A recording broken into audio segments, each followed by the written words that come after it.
안녕 친구들. 오늘도 히브리서 나라로 놀러 가보자고.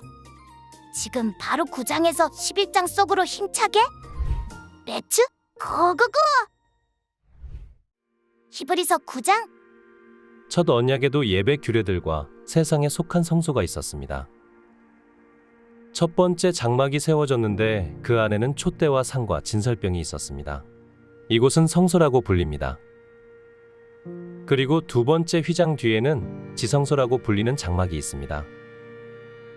이곳에는 금으로 만든 분향 제단과 전부를 금으로 입힌 언약궤가 놓여 있습니다.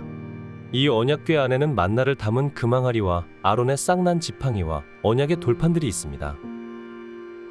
그리고 그 위에는 속죄의 자리를 덮고 있는 영광의 그룹들이 있는데 이것들에 대해 지금 자세히 말할 수는 없습니다. 이 모든 것이 이렇게 갖춰졌고 제사장들은 항상 첫 번째 장막으로 들어가 제사를 행합니다. 그러나 두 번째 장막 안에는 대제사장만이 1년에 단 한 번 들어가는데 피가 없이는 절대로 들어가지 못합니다. 이 피는 그 자신을 위하고 또한 백성이 알지 못하고 지은 죄를 위한 것입니다. 이것을 통해 성령께서는 첫 번째 장막이 서 있는 동안에는 지성소로 들어가는 길이 아직 열리지 않은 사실을 보여주십니다. 이 장막은 현 세대를 위한 비유입니다. 이에 따라 드려진 예물과 제물은 제사하는 사람의 양심을 온전케 할 수 없습니다. 그것들은 먹고 마시는 것과 여러 가지 씻는 의식들과 관련된 것들로서 단지 개혁의 때까지 부과된 육체를 위한 규례들에 지나지 않습니다. 그러나 그리스도께서는 이미 이뤄진 좋은 것들의 대제사장으로 오셨습니다. 그는 손으로 짓지 않은 곧 피조물에 속하지 않은 더 크고 더 완전한 장막으로 들어가셨습니다. 그는 염소와 송아지의 피가 아닌 자신의 피로 단번에 지성소로 들어가셔서 영원한 구속을 완성하셨습니다. 만일 염소와 황소의 피와 암송아지의 재를 뿌려 부정한 사람들을 거룩하게 함으로 그 육체를 정결하게 한다면 하물며 영원하신 성령을 통해 흠 없는 자신을 하나님께 드리신 그리스도의 피가 더욱 우리의 양심을 죽은 행실에서 깨끗하게 해 살아계신 하나님을 섬기게 하지 않겠습니까? 그러므로 그리스도께서는 새 언약의 중보자이십니다. 그분은 첫 언약 아래서 저지른 죄들을 대속하려고 죽으심으로써 영원한 유업을 얻기 위해 부름받은 사람들로 하여금 약속을 받게 하셨습니다. 유언이 있는 곳에는 그 유언한 사람의 죽음이 있어야 합니다. 이는 유언은 죽음이 있어야 효력을 나타낼 수 있고 유언한 사람이 살아있는 동안에는 아무 효력이 없기 때문입니다. 그러므로 첫 언약도 피 없이 맺어진 것이 아닙니다. 그래서 모세가 율법을 따라 모든 계명을 백성에게 말할 때 그는 물과 붉은 양털과 우슬초와 함께 송아지의 피와 염소의 피를 취해 언약책과 모든 백성에게 뿌렸습니다. 그리고 그는 이것은 하나님께서 여러분에게 명령하신 언약의 피입니다라고 말했습니다. 마찬가지로 그는 장막과 제사에 사용하는 모든 그릇에도 피를 뿌렸습니다. 율법에 따르면 거의 모든 것이 피로 깨끗해집니다. 참으로 피 흘림이 없으면 죄 사함도 없습니다. 하늘에 있는 것들의 모형들은 이런 것들로 정결하게 될 필요가 있었습니다. 그러나 하늘에 있는 것들은 이런 것들보다 더 나은 제사로 정결하게 되어야 합니다. 그리스도께서는 참된 것들의 모형들인 손으로 지은 성소로 들어가지 않으셨습니다. 그분은 이제 우리를 위해 하나님 앞에 나타나시려고 바로 하늘 그 안으로 들어가셨습니다. 이는 대제사장이 해마다 다른 것에 피를 들고 지성소로 들어가는 것처럼 자신을 여러 번 들이시지 않기 위함입니다. 만일 그래야 한다면 그는 세상이 창조된 이후 여러 번 고난을 당하셨어야 했을 것입니다. 그러나 이제 그는 자신을 제물로 드려 죄를 제거하시려고 세상 끝에 단 한 번 나타나셨습니다. 한 번 죽는 것은 사람들에게 정해진 일이며 그 후에는 심판이 있습니다. 이와 같이 그리스도께서도 많은 사람의 죄를 담당하시려고 자신을 단번에 들이셨습니다. 그리고 그분은 그분을 고대하는 사람들을 구원하시기 위해 죄와 상관없이 두 번째 나타나실 것입니다. 히브리서 10장. 율법은 다가올 좋은 것들의 그림자일 뿐 그것이 실체의 형상 그 자체는 아닙니다. 그러므로 그것은 해마다 끊이지 않고 드리는 똑같은 제사들을 통해 나아오는 사람들을 결코 온전하게 할 수 없습니다. 그렇게 할 수 있었다면 바치는 일이 그치지 않았겠습니까? 왜냐하면 섬기는 사람들이 단번에 정결케 돼 더 이상 죄를 의식하는 일이 없었을 것이기 때문입니다. 그러나 이 제사들에는 해마다 죄를 생각나게 하는 것이 있습니다. 이는 황소나 염소의 피가 죄를 제거하지 못하기 때문입니다. 그러므로 그리스도께서 세상에 오시면서 이렇게 말씀하셨습니다. 주께서는 제물과 헌물을 원하지 않으시고 오히려 나를 위해 한 몸을 예비하셨습니다. 주께서는 번제와 속죄제를 기뻐하지 않으셨습니다. 그래서 내가 말했습니다. 보십시오 하나님, 저에 대해 두루마리 책에 기록된 대로 제가 주의 뜻을 행하러 왔습니다. 앞에서 주께서는 제물과 헌물과 번제와 속죄제를 원하지도 않으시고 기뻐하지도 않으십니다. 그런데 그것들은 율법을 따라 드리는 것들입니다 라고 말씀하실 때 그는 보십시오, 내가 주의 뜻을 행하러 왔습니다 라고 덧붙이셨습니다. 그리스도께서 첫 번째 것을 폐기하신 것은 두 번째 것을 세우기 위함이었습니다. 이러한 뜻 가운데 예수 그리스도께서 단번에 자기의 몸을 들이심으로 우리가 거룩하게 됐습니다. 모든 제사장은 날마다 서서 섬기며 반복해 똑같은 제사를 드립니다. 그러나 그것들은 결코 죄를 제거할 수 없습니다. 그러나 그리스도께서는 죄에 대해 단번에 영원한 제사를 드리시고 하나님 오른편에 앉으셨습니다. 그 후 그분의 원수들이 그분의 발 아래 굴복할 때까지 기다리고 계십니다. 그분은 단 한 번의 제물로 거룩하게 된 사람들을 영원히 온전하게 만드셨습니다. 그런데 성령께서도 우리에게 증언하십니다. 말씀하시기를 이것은 그날 후에 내가 그들과 맺을 언약이다. 내가 내 율법을 그들의 마음에 두고 그것을 그들의 생각에 새겨줄 것이다. 주께서 말씀하신다라고 하신 후에 덧붙여 말씀하시기를 내가 그들의 죄와 그들의 불법을 다시는 기억하지 않을 것이다 라고 하십니다. 이와 같이 죄와 불법이 용서된 곳에서는 더 이상 죄를 위한 헌물이 필요 없습니다. 그러므로 형제 여러분, 우리는 예수의 피로 인해 지성소에 들어갈 담대한 마음을 갖게 됐습니다. 그 길은 예수께서 우리를 위해 휘장을 통해 열어놓으신 새롭고 산 길입니다. 그런데 이 휘장은 바로 그분의 육체입니다. 또한 우리에게는 하나님의 집을 다스리는 위대한 제사장이 계십니다. 우리가 죄악된 양심으로부터 마음을 깨끗이 씻고 맑은 물로 몸을 씻었으므로 확신에 찬 믿음과 참된 마음으로 하나님께 나아갑시다. 우리가 고백하는 소망의 믿음을 단단히 붙잡읍시다. 이는 약속하신 분이 신실하시기 때문입니다. 또한 우리는 사랑과 선한 일들을 격려하기 위해 서로 돌아봅시다. 어떤 사람들의 습관과 같이 우리들 스스로 모이는 일을 소홀히 하지 말고 오히려 서로 권면합시다.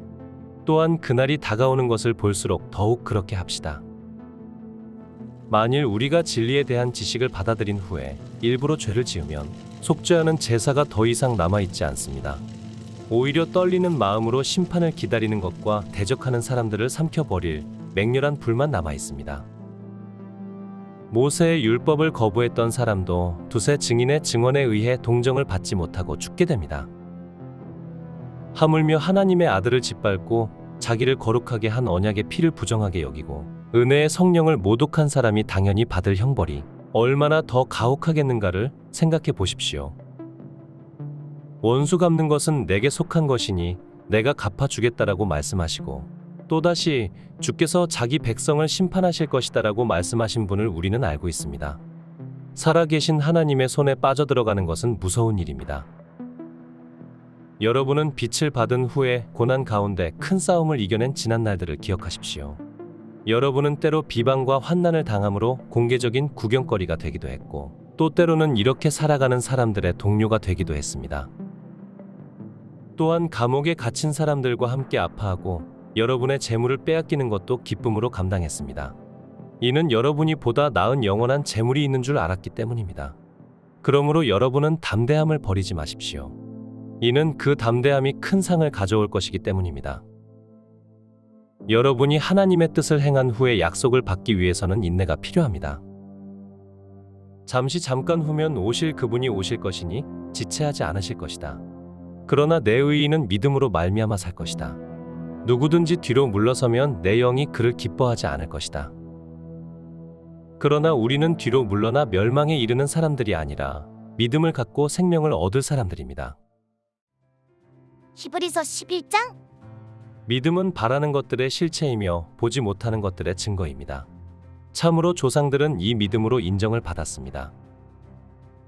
믿음으로 우리는 온 세상이 하나님의 말씀으로 창조됐고, 따라서 보이는 것은 나타난 것으로 말미암아 지어지지 않은 것을 압니다. 믿음으로 아벨은 가인보다 더 나은 제사를 하나님께 드렸고, 이로써 그는 의롭다는 인정을 받았습니다. 하나님께서 그의 예물에 대해 인정해 주셨습니다. 그는 죽었지만 믿음으로 여전히 말하고 있습니다. 믿음으로 에녹은 죽음을 보지 않고 들림을 받았습니다. 하나님께서 그를 데려가셨기 때문에 그는 더 이상 보이지 않았습니다. 들려가기 전에 그는 하나님을 기쁘시게 하는 사람이라는 인정을 받았습니다. 믿음이 없이는 하나님을 기쁘시게 할 수 없습니다. 그러므로 하나님께 나아가는 사람은 하나님이 계신 것과 하나님은 그분을 간절히 찾는 사람들에게 상 주시는 분임을 믿어야 합니다. 믿음으로 노아는 아직 보지 못하는 일들에 대해 경고를 받고 자기 집안의 구원을 위해 경외함으로 방주를 지었으며, 이로 인해 그는 세상을 단죄했습니다.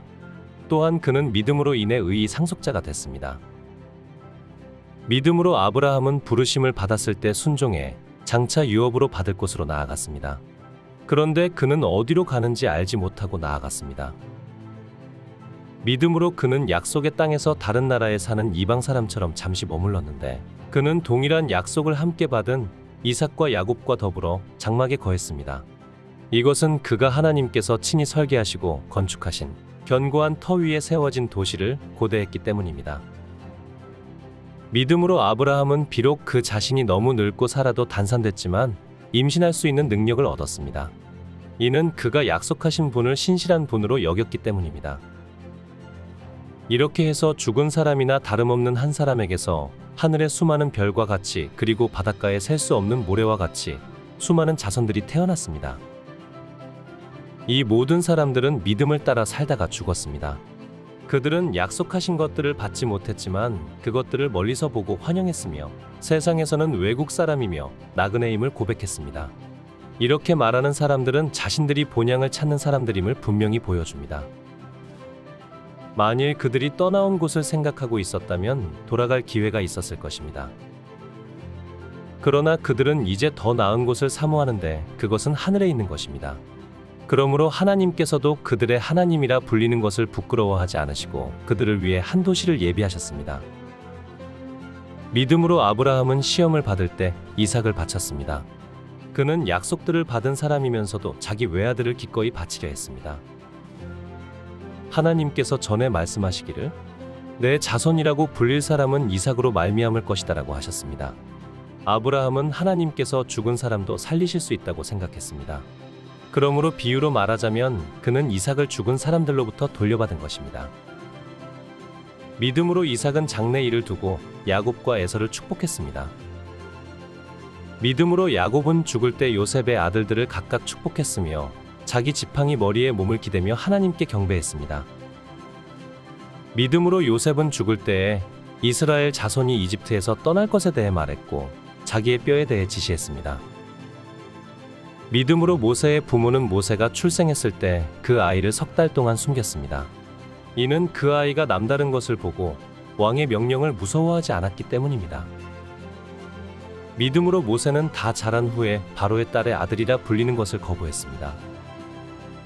그는 잠시 죄의 쾌락을 즐기는 것보다 오히려 하나님의 백성과 함께 고난받기를 더 좋아했습니다.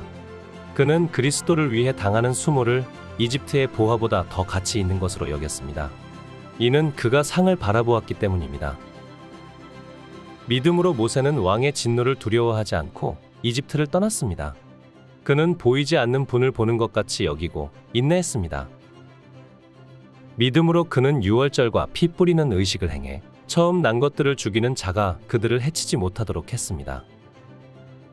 믿음으로 이스라엘 백성은 마른 땅을 건너듯 홍해를 건넜습니다. 그러나 이집트 사람들은 똑같이 행하려다가 물에 빠져 죽었습니다. 믿음으로 이스라엘 백성이 7일 동안 여리고 성을 돌자 그 성벽이 무너져 내렸습니다. 믿음으로 창녀 라합은 정탐꾼들을 평안히 맞아들여 불순종한 사람들과 함께 죽지 않았습니다. 그리고 또 내가 무슨 말을 더 하겠습니까? 기드온, 바락, 삼손, 입다, 다윗, 그리고 사무엘과 예언자들에 대해 이야기하자면 시간이 모자랄 것입니다. 그들은 믿음으로 나라들을 정복하기도 하고 의를 행하기도 하고 약속들을 받기도 하고 사자들의 입을 막기도 하고 불의 능력을 꺾기도 하고 칼날을 피하기도 하고 연약한 데서 강하게 되기도 하고 전쟁에서 용맹한 사람들이 되기도 하고 이방 군대를 물리치기도 했습니다. 여인들은 자신의 죽은 사람들을 부활로 되돌려 받기도 했습니다. 또 어떤 이들은 고문을 당했지만 더 나은 삶으로 부활하기 위해 풀려나기를 원하지 않았습니다.